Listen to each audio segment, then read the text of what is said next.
Bhojpuri film जगत से जुड़ल हर ताजा तरीन खबर सबसे पहले जाने खातिर भोजपुरिया आर्यन चैनल के सब्सक्राइब कर ली और घंटी के जरूर दबाई। जय हो भोजपुरिया समाज। जी हाँ, तो आज आप लोग के बीच भोजपुरी के पावर स्टार पवन सिंह और भोजपुरी के सबसे टॉप सुपरस्टार अदाकारा मिस रानी चटर्जी के जोड़ी से जुड़ल नया एवं तरोताजा रिपोर्ट लेके आइल बनी, जो उनकी फिर कल के वीडियो कॉल के खबर। जी हाँ, जो कहल जाओ पिछला दिनों भी हाल ही में पवन सिंह और रानी चटर्जी के एक पहला वीडियो कॉल वायरल भइल है, जो उनकी ओबर चारों तरफ इंस्टाग्राम फेसबुक चारों तरफ दर्शक फैंस लोग वो खबर जानल चाह, जो भोजपुरी ने आपसे खबर भी बदल और दोनों जोड़ी का बतेले आपस वो भी खबर बदल उनकी फिल्म के अनाउंसमेंट। जी हाँ, तो फिल्म में बॉस फिल्म से रिपोर्ट भी आई है। जी हाँ, तो अब बारी बारी दूसरा वीडियो कॉल जो फिर दोबारा कल के शाम के वीडियो कॉल के दौरान के खबर मिलल। बस जी हाँ, तो आपसे सारा कुछ रिपोर्ट डिटेल साथ बताएं, बस आप वीडियो के अंत तक देखिए।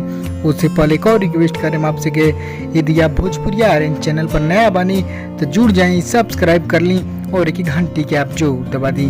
जी हाँ, तो चलिए अब दर्शक बताइए नया तरोताजा रिपोर्ट जो उनकी फिर कल के पवन सिंह और रानी चटर्जी एक साथ मिल के बात कर ले बड़ो, जिनमें की बात कर पवन सिंह अपना घर आ रहा जो कहरी बने और रानी चटर्जी भी अपना घर बाड़ी। जी हाँ, तो दोनों आदमी वीडियो कॉल पे कल के बात कर ले।